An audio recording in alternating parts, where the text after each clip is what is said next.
대구지방 변호사회는 생활 속에서 자주 접하는 유언이나 상속, 그리고 드라마 속 생활 법률, 혼인과 이혼 등 다양한 주제의 법률 강좌를 시민들에게 제공하는 시민법률학교를 여는 등 앞선 활동으로 시민들의 눈길을 끌고 있는데요. 대구지방 변호사회 회장직을 맡고 계신 장익현 변호사님은 가사 행정소송 전문 변호사면서 인권운동가로 활발한 활동을 하고 계십니다. 그럼 변호사님을 지금부터 만나보시죠.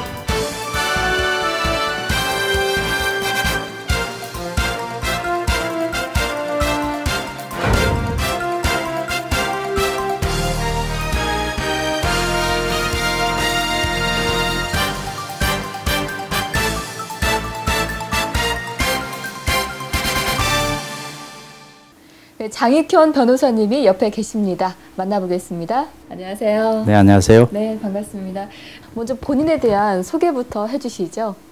네, 저는 지금 대구지방변호사회 회장을 맡고 있는 장익현 변호사입니다.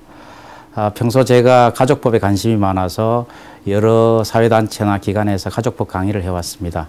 그러다 보니까 이혼이나 상속과 같은 가사 사건을 주로 다루게 되었고 결국 이혼 상속 전문 변호사가 되었습니다. 그리고 약 7년간의 행정심판위원회 경험을 토대로 해서 여러 형태의 행정소송도 주로 다루고 있습니다. 네. 네, 변호사님께서는 가사소송 전반에 대해서 일가견이 있으시다고 들었습니다. 우선 최근에 이 천안함 사건과 관련해서 쓰신 칼럼에서도 언급하셨지만 상속 자격에 대해 여쭤보고 싶습니다. 상속에 대한 자격과 권리 어떻게 이해하면 좋을까요? 네, 상속은 피상속인의 사망으로 개시가 됩니다. 그리고 상속 순위는 우리 민법에 규정되어 있습니다. 그래서 상속 결격 사유라는 특별한 사정이 있거나 상속인 스스로가 상속 포기를 하지 않는 이상 민법에 규정된 상속인에 해당되기만 하면 상속권이 있습니다. 따라서 천안함 사건의 경우는 생모가 28년 만에 나타나서 아들의 보상금에 대한 상속권이 있다고 주장한 사안인데요. 이 사안은 사실 일반적인 법 감정과는 다소 거리가 있습니다만은 생모에게 상속권이 있는 것은 분명합니다. 다만 아들을 혼자 키운 아버지에게 어느 정도의 기여분을 인정하느냐에 따라서 그 상속 지분이 달라질 수는 있겠습니다. 예. 상속의 종류에는 상속법상 우선적으로 인정되는 유언에 의한 상속과 또 유언이 없는 법률에 따른 법정 상속이 있는 걸로 알고 있습니다. 이 두 가지 중에서 어떤 것이 우선하나요?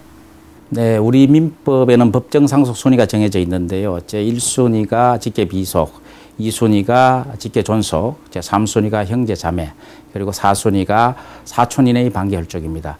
배우자는 직계 비속이 있으면 직계 비속과 공동 상속하고 직계 비속이 없으면 직계 존속과 공동 상속하고 직계 비속, 직계 존속 모두 다 없으면은 배우자가 단독 상속하게 되어 있습니다.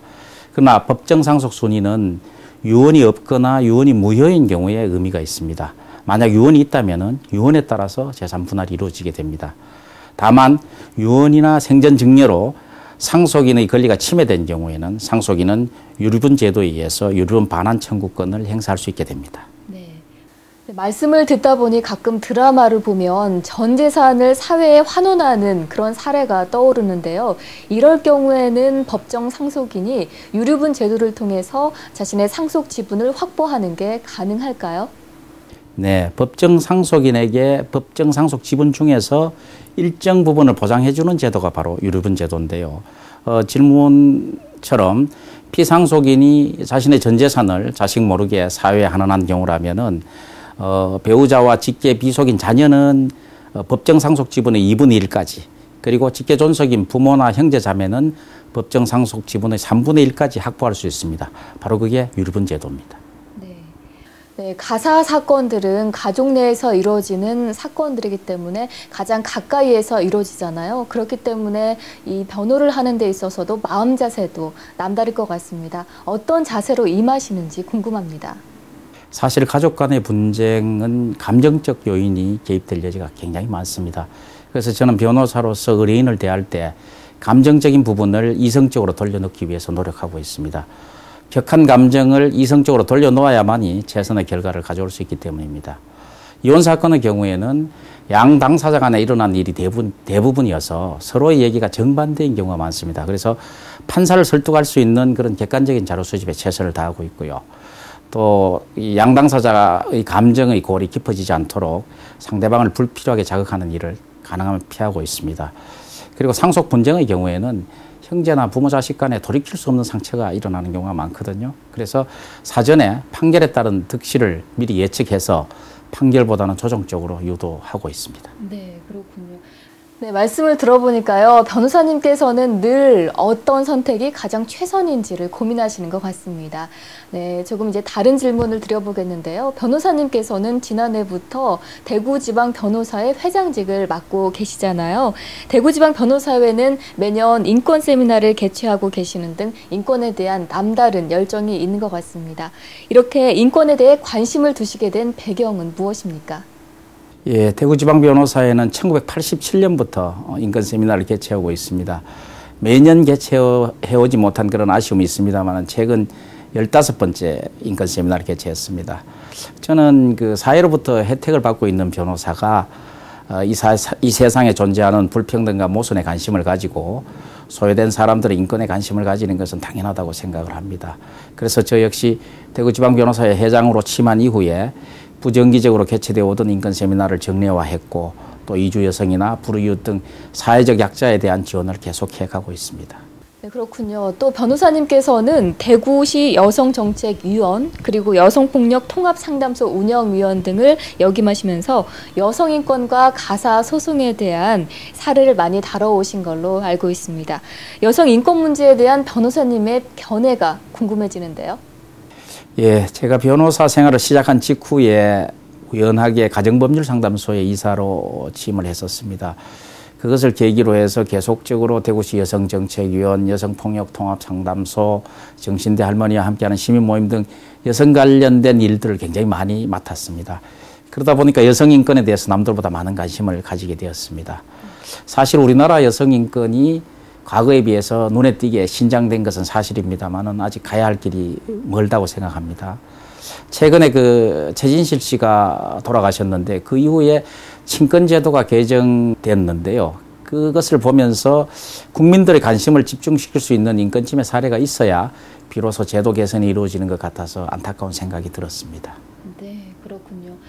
최근에는 이주 여성들의 부당한 이혼이 늘고 있는 추세인데요. 이러한 상황에서 이주 여성들은 어떻게 대처를 해야 되는지 궁금하고요. 아니면 구제 사례가 있는지도 말씀해 주시기 바랍니다. 예, 결혼 이주 여성이 급격히 늘어나면서 다문화 가정에 대한 관심도 굉장히 높아지고 있는데요.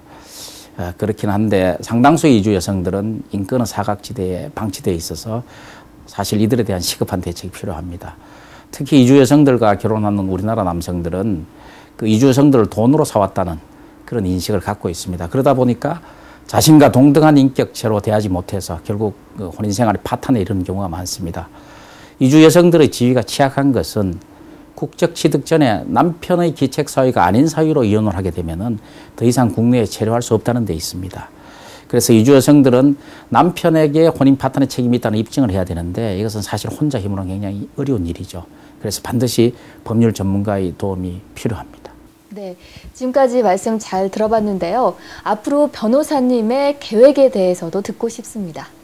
로스쿨이 이제 출범을 했는데 그 이후에 법조 환경이 사실 많이 변화했습니다. 이제 변호사 업계도 대형화하고 전문화하지 않으면 살아남기 어렵게 되었습니다. 저 역시 전문성을 높이기 위해서 계속 노력해 나갈 거고요. 또 지금까지 살아온 대로 세상의 어두운 곳을 찾아 봉사하는 변호사로서의 삶을 계속해 나가겠습니다. 네, 보다 더 사회적 약자 측면에서 전문 변론을 해주시길 바라겠습니다. 오늘 말씀 감사합니다. 네, 감사합니다.